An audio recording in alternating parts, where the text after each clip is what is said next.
The alarm bells rang through the command center on Earth. Red lights flashed on every screen as the emergency message came through space. Captain Jake Morrison stood at his post on the bridge of the human warship Defiant. He had never seen anything like this before. The message was from the Galactic Council. For 300 years, they had treated humans like children. They said Earth people were too violent, too stupid, too dangerous to join their group of alien races. Now they were asking for help. "Sir, the transmission is coming through," said Lieutenant Lisa Grant. Her fingers moved fast over the control panel. "It's Ambassador Zixthai from the Altarian race." Morrison nodded. He knew that name. The tall, blue-skinned alien had visited Earth many times. Each visit ended the same way. The alien would look at human weapons and shake his head. He would say humans were not ready for space civilization. The main screen lit up. The alien's face appeared, but he looked different now. His usual proud expression was gone. Fear filled his large, dark eyes. "People of Earth," the alien said. His voice shook. "The Galactic Council requests immediate military assistance. We are under attack by an enemy we cannot defeat. The Void Swarm has destroyed 17 star systems. Our fleets are failing. We need your help." The transmission ended. Silence filled the bridge.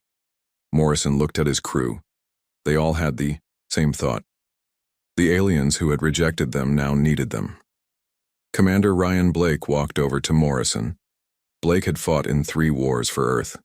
He was a good soldier and a smart man. "Captain, what are your orders?" Morrison studied the star charts on his screen. The enemy was moving fast through alien space. Soon they would reach Earth.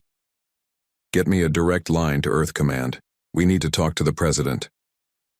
On Earth, President Helen Carter sat in the war room deep under the White House. The room was full of military leaders. General Marcus Stone stood at the big screen pointing at red marks that showed enemy positions. "The situation is bad," Stone said. "The aliens' energy weapons don't work against these creatures. The Void Swarm seems to eat energy and get stronger. Their bioships repair themselves during battle." Admiral Patricia Webb added more information. "Our spies say the swarm uses living ships. They grow like plants but fight like machines. The alien fleets can't hurt them." President Carter listened to all the reports. She was a tough woman who had led Earth through hard times before. "What can we do that the aliens can't?" General Stone smiled for the first time that day. "We use bullets.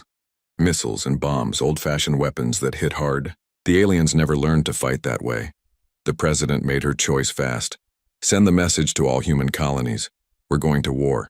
Prepare every ship we have." Across human space, the call went out. Military bases came alive with activity. Soldiers ran to their ships. Engineers worked day and night to load weapons. Families said goodbye to their loved ones. On Mars Colony, Captain Nicole Hayes got her destroyer ready for battle. The ship Phoenix was small but fast. Hayes had been in space fights before. She knew how to hit enemies hard and move away quick. At Luna Base, Commander Chris Turner loaded his ship Ranger with new missiles. His crew was young, but they were eager to fight. Turner had trained them well. They would not let Earth down. Back on the Defiant, Morrison watched the reports come in. Human ships were moving from every corner of space. Miners, traders, and colonists all volunteered to fight. In just 2 days, Earth had put together the biggest fleet in human history. Lieutenant Grant looked up from her station. "Sir, we have 300 ships ready to fight. More are coming." Morrison felt proud of his people. Humans had always been fighters. When someone threatened their home or their friends, they fought back. Now they would fight for aliens who had never been friends. Blake came back with new orders. "Captain, we're to lead the first attack group. Our target is Kepler Station. It's under siege by the swarm." Morrison knew Kepler Station. It was the Council's biggest base near Earth.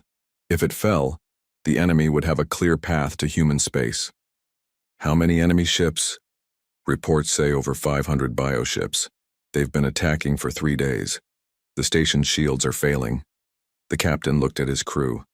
These people had served with him for 5 years. They were the best humans he had ever known. Are we ready for this? Grant checked her weapons panel. All guns loaded, sir. Missiles ready. Blake nodded. The crew is ready, Captain. We've been training for something like this our whole lives. Morrison felt the weight of command on his shoulders. He was about to lead humans into their first real space war. The aliens had better ships and more advanced technology, but humans had something else. They had the will to fight when others gave up. Set course for Kepler Station, Morrison ordered. Send a message to all human ships. We're going to show the galaxy what happens when you mess with Earth. The Defiant turned toward the stars. Behind it, hundreds of human ships followed. They carried soldiers who had never seen an alien battle. They flew ships that were older and slower than alien vessels, but they had something the galaxy had forgotten. They had the courage to fight impossible odds. They had the strength to stand when others fell. They were human, and they were going to war. The journey to Kepler Station would take 3 days. Morrison spent the time studying enemy reports and preparing his crew. The Void Swarm was unlike anything humans had ever faced. But humans were unlike anything the Swarm had ever faced, too. War was coming to the stars. The human fleet dropped out of hyperspace near Kepler Station. What Morrison saw made his blood run cold. The massive alien space station was surrounded by enemy ships. The Void Swarm vessels looked like nightmares made real. Each bioship was different. Some looked like giant insects with metal wings. Others resembled sea creatures covered in armor plates. They moved through space like living things, twisting and turning in ways that defied physics. Green plasma beams shot from their weapons, eating holes in the station's hull. "My God," whispered Blake. "There are so many of them." Morrison counted over 400 enemy ships. They swarmed around Kepler Station like angry wasps. The station's shields flickered and sparked. It would not last much longer.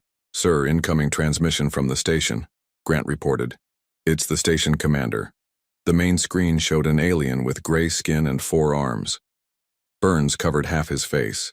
Behind him, Morrison could see fires burning in the corridor. "Human. Ships, this is Commander Veltheris. Our defenses are failing. We have 30,000 civilians on this station. Please help us." Morrison felt something stir in his chest. These aliens had never liked humans, but right now, they were just people in trouble. "Commander, we're here to help. Can you hold out for 1 more hour? We will try, but our shields are at 10%. The enemy weapons are too strong." The transmission ended. Morrison turned to his crew. "You heard him. We have 1 hour to break through 400 enemy ships and save 30,000 lives. Any ideas?" Blake studied the tactical display. The alien ships tried to fight them straight up.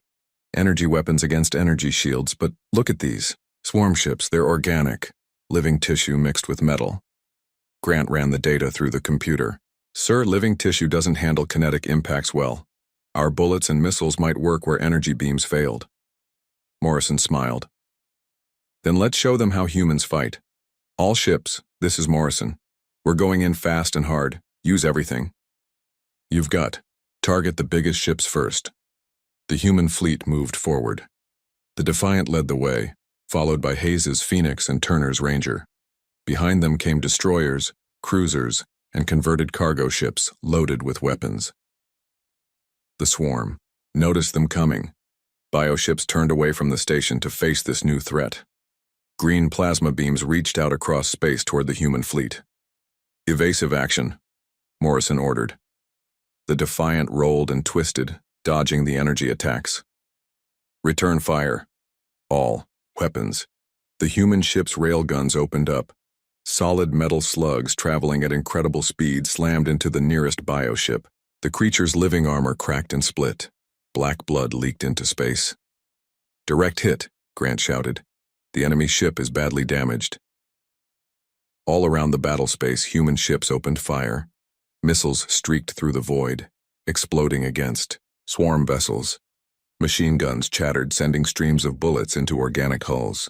The bioships reeled under attacks they had never faced before. But the enemy fought back.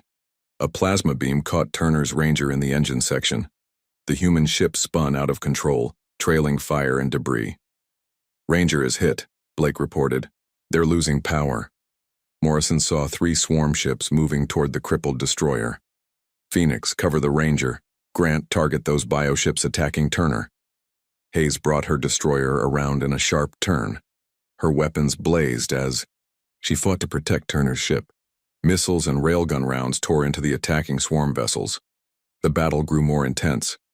Human ships darted between the larger bioships, using their speed and maneuverability. The swarm creatures were strong but slow. Human weapons hit them again and again. Morrison watched as a bioship tried to ram his vessel. Emergency turn, hard to port. The Defiant barely avoided the attack. The enemy ship scraped along their hull, leaving acid burns in the metal. Hull breach on deck. 7, Grant reported. Sealing emergency doors. Keep fighting, Morrison ordered. We're winning this. He was right. The human attack had shocked the swarm. Bioships that had seemed unstoppable were now dying. Their organic hulls could not stand up to solid projectiles, fired at high speed.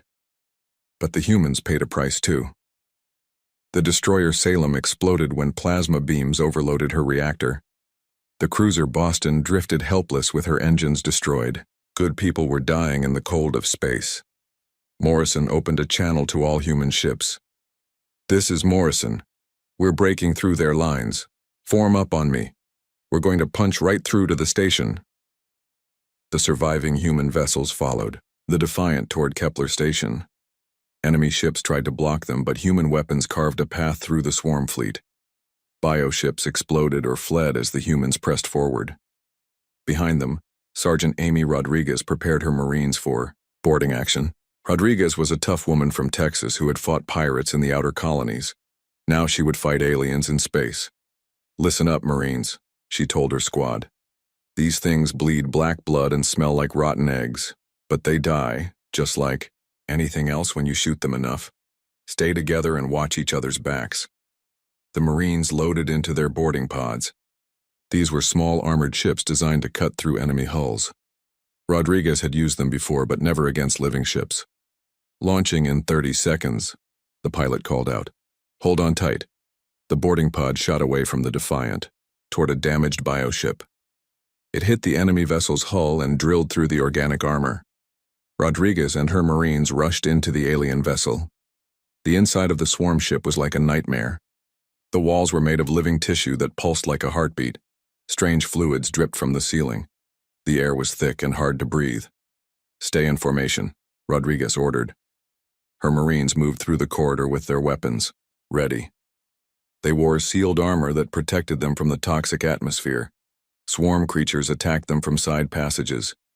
The aliens looked like large insects with too many arms and glowing red eyes. They moved fast and fought with claws and acid spit. But human weapons were designed to kill. Rodriguez's shotgun blew the first attacker apart. Her Marines opened fire, with rifles and machine guns. The swarm creatures were tough, but they could not stand up to concentrated firepower. Sector clear, reported Corporal Danny Mitchell. He was a young Marine on his first space mission. The fighting was harder than he had expected, but he was holding up well. Rodriguez led her team deeper into the bioship. Their mission was to find the creature's brain and destroy it. Intelligence reports said each swarm vessel had a central, nervous system that controlled the ship. They found it in the center of the vessel. The brain looked like a giant jellyfish made of purple flesh. Electric signals flashed through it as it tried to coordinate the ship's defenses. Plant the charges, Rodriguez ordered. Her demolitions expert set explosive devices around the brain chamber. Everyone out. This place is going to blow. The Marines ran back through the organic corridors as the timer counted down. Behind them, the ship's brain realized what was happening. The walls began to close in, trying to trap the humans inside. They reached their boarding pod just as the explosives detonated. The bioship convulsed and died. Its weapons stopped firing and it began to drift in space. Similar boarding actions took place across the battlefield. Human Marines fought through living ships, destroying their control centers. The swarm fleet began to fall apart as ship after ship went silent. Morrison watched from the Defiance bridge as the enemy formation collapsed. All ships continue the attack. Don't let them regroup. The battle lasted 6 hours. When it ended, most of the swarm fleet was destroyed or fleeing. Kepler Station was safe, its shields restored and its people alive. But victory came at a cost. 12 human ships were lost and over 300 people died. Turner's Ranger was so badly damaged it had to be towed home. The young commander was in the medical bay with severe burns. Morrison stood before the survivors on Kepler Station. Aliens from a dozen different races looked at him with new eyes. They had seen humans fight and die to save them. Commander Veltheris approached Morrison with difficulty. His injuries were serious, but he was alive. "Captain Morrison, we owe you our lives. We were wrong about your people." Morrison looked at the alien commander. "We didn't fight for thanks. We fought because it was right." The first battle was over, but Morrison knew this was just the beginning. The Void Swarm would return with more ships and new tactics. The real war was yet to come. 6 months had passed since the battle at Kepler Station. News of the human victory spread across the galaxy like wildfire. Alien worlds that had never spoken to Earth now sent desperate messages asking for protection. The Void Swarm was moving, deeper into civilized space, destroying everything in their path. Admiral Patricia Webb stood in the command center on New Gibraltar, a rocky planet that had become humanity's forward base. The massive underground facility buzzed with activity, as humans and aliens worked together for the first time in history. "Admiral, we have reports coming in from the Vega system," said Captain Tony Garcia. He was a veteran pilot who now commanded the battleship Valiant. 3 swarm fleets are moving toward the colony worlds. Webb studied the star map on the main display. Red markers showed enemy movements across 12 star systems. "How many ships do we have in that area?" "Only a small patrol group," Garcia replied. "The aliens have a defense fleet there, but after what happened at Rigel, I don't think they can handle it alone." Webb remembered Rigel all too well. The Altarian fleet had fought bravely, but their energy weapons barely scratched the swarm ships. When the biovessels adapted to their attack patterns, the aliens had no choice but to retreat. Millions of civilians died in the evacuation. "Send the 3rd Fleet to Vega," Webb ordered, "and tell Captain Hayes to take her task force to backup position. If the swarm breaks through, we need to be ready." The war had changed everything. Human factories worked around the clock to build weapons and ships. Every man and woman who could fight was in uniform. Earth itself had become one giant military base preparing for the fight of humanity's life. But it was not just humans fighting anymore. Alien engineers worked alongside human designers to create better weapons. Altarian scientists shared their knowledge of swarm biology, while humans taught them about kinetic warfare. For the first time, the galaxy was truly united. Captain Garcia prepared his ship for another mission. The Valiant was humanity's newest battleship, armed with the most powerful weapons Earth could build. Her crew was a mix of humans and aliens working together. "Sir, the alien liaison wants to speak with you," said Lieutenant Kelly Brooks. She was Garcia's navigation officer and one of the best pilots in the fleet. Commander Zalthis entered the bridge. The insect-like alien had joined Garcia's crew after his own ship was destroyed at Kepler Station. At first, the cultural differences had caused problems. Now, Zalthis was one of Garcia's most trusted officers. "Captain, my sensors show unusual swarm movement in the outer system," Zalthis reported. His translated voice carried worry. "They are not attacking directly. This could be a trap." Garcia trusted the alien's judgment. Zalthis understood swarm tactics better than any human. "What do you recommend?" "Send scouts first. Fast ships that can report back and escape if needed. The main fleet should wait until we know what we face." Garcia nodded. "Brooks, signal the fighter squadron. Tell Commander Cole to take his people out for a look, fast and quiet." Randy Cole was the best pilot in the human fleet. His fighter squadron had destroyed more swarm ships than any other unit. Cole and his pilots flew small, fast ships that could outrun the biovessels. "Roger that, Valiant," Cole responded over the radio. "We'll take a peek and report back." Cole's fighters moved toward the enemy position. The swarm ships were spread out across the system, not bunched together like usual. Something was different about this attack. "Eagle 1 to Valiant," Cole reported. "I'm seeing something weird here. The bioships are digging into the asteroids. They're not moving toward the colony. Garcia frowned. That made no sense. The swarm always attacked populated areas first.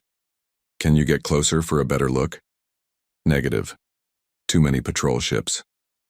But Captain, I think they're building something. The words sent a chill through the bridge. The swarm had never built anything before. They just attacked and consumed. If they were changing tactics, it meant trouble. All fighters return to base, Garcia ordered. We need to report this to command. Admiral Webb received the report with growing concern. Intelligence from across the front showed similar patterns. The swarm was pulling back from some areas while building up in others. After 18 months of steady attacks, they had suddenly changed their entire strategy. They're learning, Webb told her staff. The bioships are sharing information. They know our weapons work against them, so they're adapting. General Marcus Stone, now commanding ground forces, pointed to the tactical display. Our Marines report that boarding actions are getting harder too. The ships are growing internal defenses specifically designed to stop human soldiers. Dr. Kevin Walsh, the fleet's chief medical officer, had been studying captured swarm technology. Admiral, I think they're preparing for something big. All this building activity, the pullback from major targets, it looks like they're gathering strength for a massive attack. Webb made a decision that would define the next phase of the war. Send word to all fleet commanders. We're going on the offensive. If the swarm is planning something, we hit them before they're ready. The order went out across human space. Every available ship began moving toward swarm-controlled territory. It would be the largest military operation in human history. Captain Morrison, now commanding a task force from the rebuilt Defiant, received his orders at the forward base on Titan Station. His mission was to attack the swarm buildup in the Centauri sector. Sir, we're ready to move out, reported Commander Blake. His friend had been promoted after their success at Kepler Station. All ships are loaded with the new armor-piercing rounds. Morrison looked at his fleet. 37 ships including destroyers, cruisers, and support vessels. Many were crewed by veterans of earlier battles. They knew what they were facing. Send a message to all captains, Morrison ordered. We're going into the unknown here. The enemy has had time to prepare surprises for us. Stay alert and watch out for each other. The human fleets moved deep into swarm territory.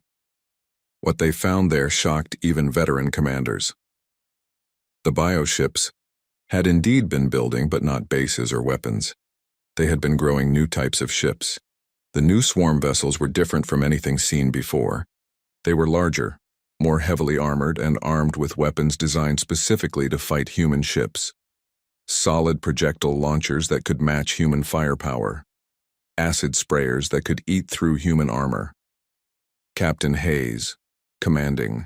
The destroyer Phoenix was the first to encounter the new enemy ships. My God, she said over the radio. They've got kinetic weapons now. These things are shooting bullets at us. The battle that followed was unlike any previous fight. The swarm had learned from their defeats and adapted. Their new ships could take punishment and dish it out. Human advantages in firepower and tactics were less effective, but humans had advantages the swarm could not copy. They had courage, creativity, and the ability to work together under pressure. When conventional tactics failed, human commanders improvised new ones. Major Steve Parker led a boarding party onto one of the new bioships. What his Marines found inside was a horror beyond imagination. The swarm had been experimenting on captured aliens, learning how different species fought. The ship's corridors were filled with organic laboratories growing new weapons. Captain, you need to see this, Parker reported to Morrison. They've been studying our tactics. There are models of human ships, recordings of our battles. They know everything we do. Morrison felt a cold fear in his stomach. An enemy that could learn and adapt was far more dangerous than one that just attacked blindly. Destroy it all. Make sure none of that intelligence gets back to other swarm ships. Parker's Marines used flamethrowers and explosives to burn out the bioship's memory centers, but the damage was already done. The swarm had learned humanity's secrets. The offensive continued for 3 months. Human fleets won victories, but at terrible cost. The new swarm ships were harder to kill and more dangerous than before. Casualty. Reports flooded back to Earth daily. Turner's ship was lost with all hands when a biovessel exploded in a suicide attack. Hayes barely escaped when her destroyer was crippled by acid weapons. Morrison himself was wounded when swarm fighters broke through his fleet's defenses. But the humans kept fighting. They developed new weapons and tactics to match swarm innovations. Armor-piercing rounds gave way to explosive shells. Boarding parties carried flame weapons to burn out bioship interiors. Most importantly, humans showed the galaxy something it had never seen before. They showed what happened when a species refused to give up. No matter how many ships they lost or how many people died, humanity kept coming. Alien observers watched in amazement as human crews fought on with damaged ships and wounded crews. They saw human soldiers charge into certain death to save their comrades. They witnessed human engineers working 30-hour days to keep weapons functioning. They do not know how to surrender, reported one Altarian commander to his government. Even when facing certain defeat, they continue to fight. It is both inspiring and terrifying. The long war was testing humanity to its limits. But it was also forging them into something new. The scattered colonies and independent nations of human space were becoming a unified military force. They were becoming legends, and the galaxy was watching. 2 years into the war, humanity's greatest victory and most terrible loss came within hours of each other. Captain Beth Turner, the fleet's best intelligence officer, had finally found what everyone was looking for. Deep in a captured swarm, bioship's memory banks, she discovered the location of their home world. "Admiral, you need to see this," Turner said as she entered Webb's command center on New Gibraltar. The datapad in her hands contained the most important intelligence of the war. "We found it, the source of the swarm." Webb took the pad and studied the star charts. The enemy homeworld was located in a system beyond the galactic rim, far from any civilized space. "How certain are you about this?" "Very certain, ma'am." Major Rivera's recon teams confirmed it through multiple sources. This is where they come from. This is where they breed new bioships. Major Alex Rivera had been running dangerous scouting missions behind enemy lines for months. His teams had captured swarm technology and interrogated bioship control systems. The information always pointed to the same location. "If we can destroy this world, we can end the war," Rivera reported. "But Admiral, it's not going to be easy. Our long-range scans show massive defenses. Thousands of bioships guard the system." Webb called an emergency meeting of all senior commanders. The war room on New Gibraltar filled with humanity's best military minds. Morrison, Garcia, Hayes, and dozens of other veterans gathered to plan the most important mission in human history. "The target is here," Webb said, pointing to the star chart. "Intelligence calls it the Hive World. It's a living planet that produces new swarm ships. If we can destroy it, we cripple their ability to replace losses." General Stone leaned forward to study the data. "What kind of defenses are we looking at?"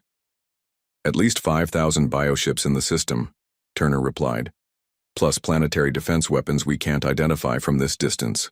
The planet itself appears to be one giant organism." Garcia whistled low.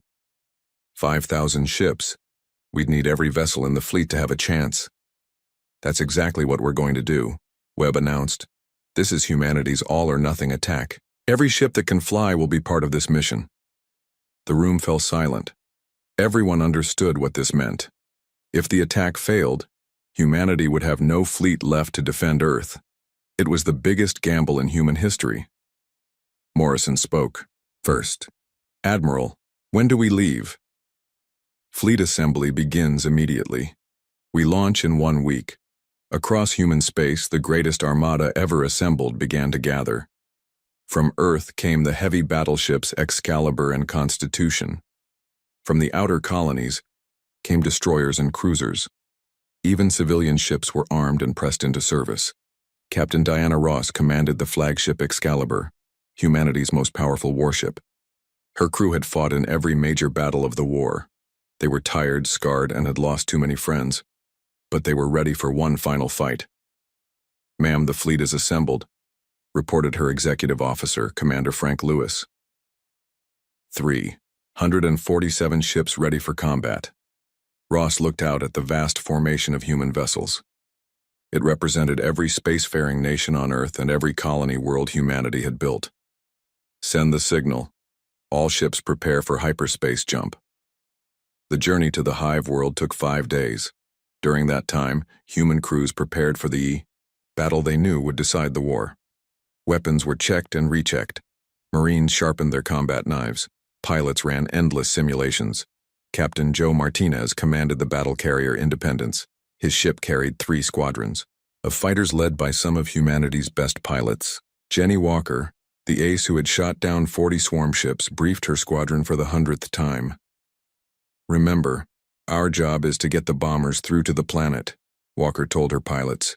"The bioships will try to stop them. We don't let that happen." Tim Bradley, a rookie pilot on his first major mission, raised his hand. "Ma'am, what if there are too many of them?" Walker's expression hardened. "Then we die fighting. But we get those bombers through no matter what." When the human fleet dropped out of hyperspace at the edge of the hive system, they found themselves facing a nightmare. The system was filled with bioships of every size and description. Some were as large as battleships, others small as fighters. They moved in perfect coordination, like parts of a single organism. At the center of the system sat the hive world itself. The planet was alive, its surface covered with organic structures that pulsed with alien life. As the humans watched, new bioships emerged from openings in the planet's crust, fully grown and ready for battle. "Jesus Christ," whispered Lewis from the Excalibur's bridge. "It's bigger than we thought." Ross opened a channel to all ships. "This is Admiral Ross to all vessels. You know what we came here to do. The future of humanity and every free species in the galaxy depends on us. Let's finish this war." The human fleet charged forward into the largest space battle in galactic history. 5,000 swarm bioships rose to meet them, filling space with weapons fire. Green plasma beams and acid streams reached out toward the human vessels. But humanity had learned much in 2 years of war. Their ships moved in coordinated formations, covering each other with overlapping fields of fire. When bioships tried to ram human vessels, they met walls of explosive rounds and missiles. Garcia led a squadron of destroyers against the enemy's left flank. All ships concentrate fire on the large bioships first. Take out their command vessels. The battle was chaos. Ships exploded and died on both sides as the two fleets tore into each other. Human vessels, outnumbered 15 to 1, fought with desperate courage. They knew this was their only chance. Fighter pilot Walker dove her squadron through a swarm of biodrones to protect a formation of bombers heading for the planet. Enemy fire filled space around her ship. "Stay tight, people. Keep those bombers covered." A biodrone latched onto her fighter's wing, trying to tear it apart with metal claws. Walker rolled her ship and scraped the creature off against a piece of space debris. "Bradley, watch your 6, you've got company." The young pilot was learning fast. His fighter spun and fired, destroying 2 biodrones in quick succession. "Thanks for the warning, ma'am." On the planet's surface, massive organic weapons began, firing at the human fleet. Beams of concentrated energy reached across space to strike human ships. The cruiser Boston simply disappeared in a flash of light. "We need to take out those planetary guns," Ross ordered. "Martinez, get your bombers through." Captain Martinez launched every bomber he had. The small, fast ships darted through the battle toward the hive world. Behind them, human fighters fought desperately to clear a path. But the bioships had learned from previous battles. They coordinated their attacks better than before. Swarm. Fighters swarmed around the bomber formation, trying to destroy them before they reached their target. Commander Alan Scott led the bomber attack. He had flown bombing runs in 3 wars, but nothing like this. "All bombers stay in formation. We go in together." The bombers dove toward the planet's surface, enemy fighters all around them. Human escort fighters fought running battles to protect them. Ships exploded and crashed, but the mission continued. Scott's bomber was the first to reach the target zone.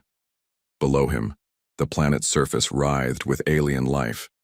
Massive neural clusters controlled the bioship production centers. Target acquired. Beginning bombing run. Nuclear weapons designed to destroy hardened bunkers fell toward the living planet. The first explosions lit up the alien landscape. The planet itself seemed to scream as its neural networks were torn apart. But the hive world had one final weapon. As it died, it released a psychic scream that traveled faster than light across the system. The mental attack was designed to kill every thinking being within range. On human ships, the crew felt a terrible pressure in their minds. Some collapsed, holding their heads and screaming. But humans had natural resistance to psychic attacks. Most survived the assault. The alien crews were not so lucky. On every council ship in the system, the crews simply died. Their minds could not handle the psychic overload. In seconds, 3/4 of the Allied fleet was reduced to drifting hulks. Ross watched in horror as ship after ship went silent on her tactical display.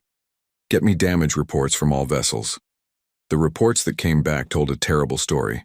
Almost every alien crew was dead. Only the humans had survived the psychic attack. They were alone in space, surrounded by the corpses of their allies. But they had won. The hive world was dying, its surface scarred by nuclear explosions.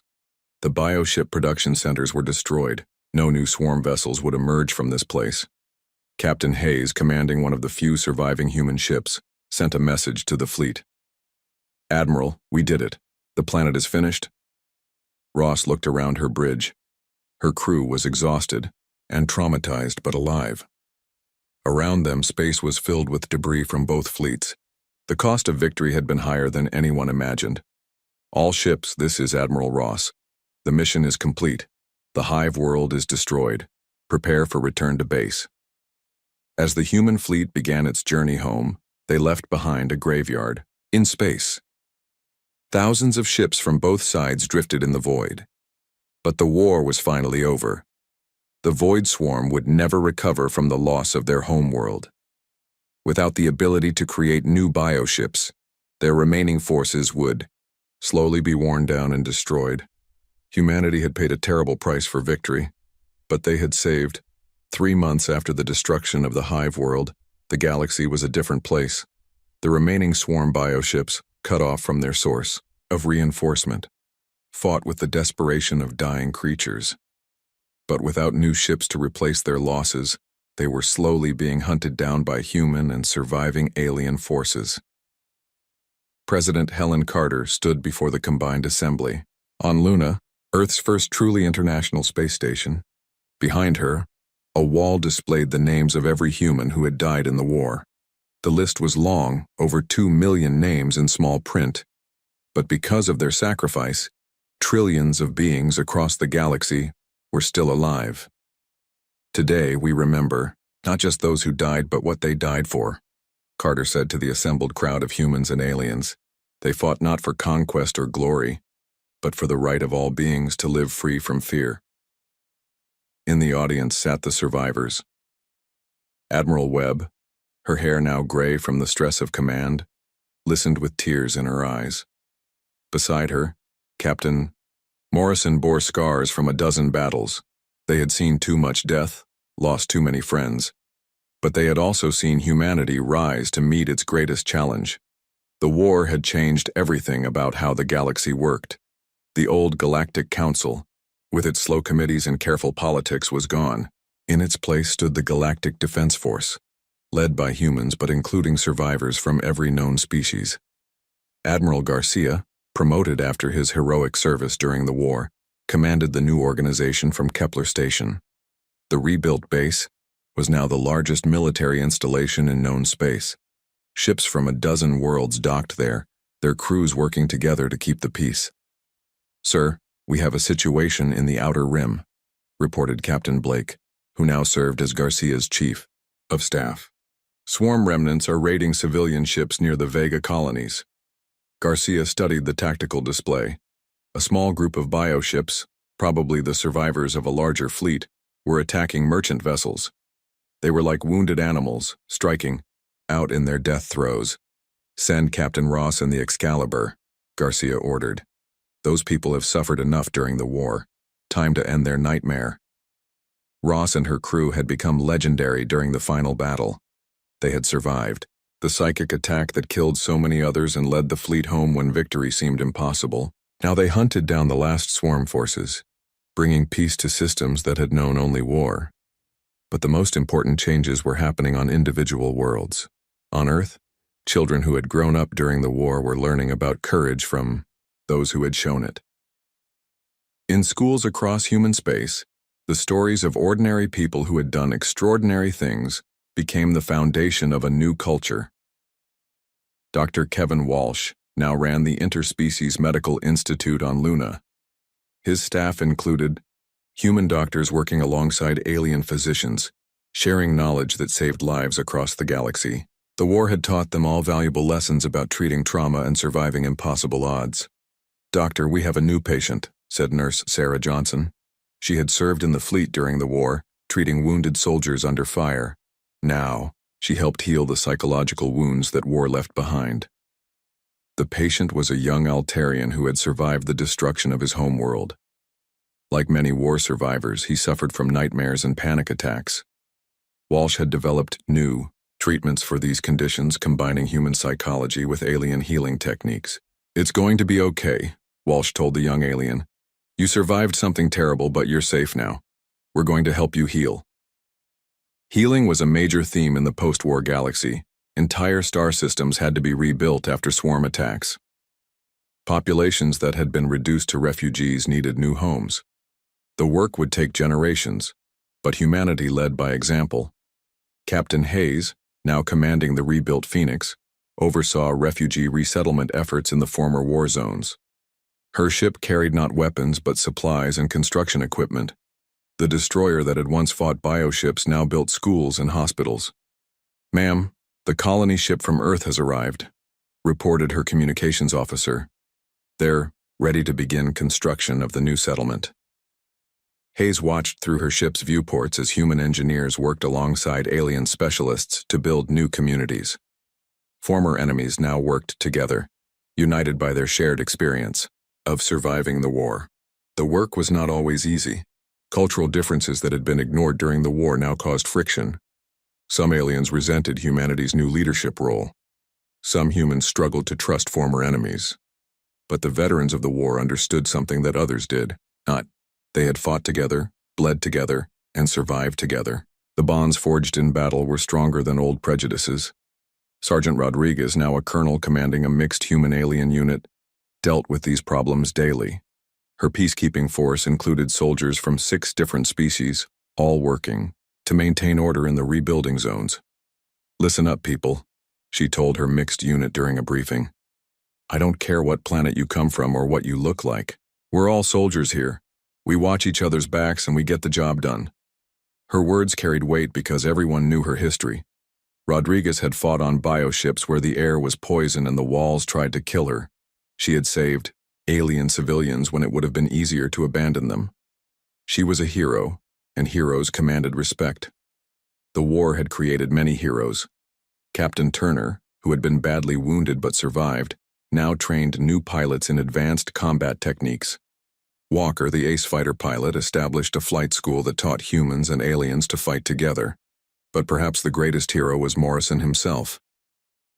The captain who had led humanity's first victory was now an admiral in charge of the Defense Forces Exploration Division. His mission was to map unknown regions of space and watch for new threats. "Sir, long-range sensors are picking up something unusual," reported his science officer during a routine patrol. "There's a signal coming from beyond the galactic rim." Morrison studied the data. After everything humanity had been through, he was suspicious of anything unusual. "What kind of signal?" "It appears to be a distress call, sir, but it's not from any known species." Morrison made a decision that would define the next chapter of galactic history. "Set course for the signal source. If someone needs help out there, we're going to provide it." This was the new humanity. Not conquerors or destroyers, but protectors and defenders. The war with the swarm had taught them that the galaxy was full of dangers, but also that those dangers could be defeated when good people stood together. As Morrison's ship headed toward the unknown signal, he thought about all the people who had not lived to see this day. Turner, who had died in the Battle of Rigel. The crew of the Salem lost in the final assault. Thousands of others who had paid the ultimate price for victory. But their sacrifice had not been in vain. The galaxy was at peace, protected by fleets that bore both human names like Courage and Defiance, alongside alien designations like Harmony and Wisdom. Children of all species played together on worlds that had once been battlefields. In classrooms, across 100 worlds, young beings learned about the war and the people who had fought it.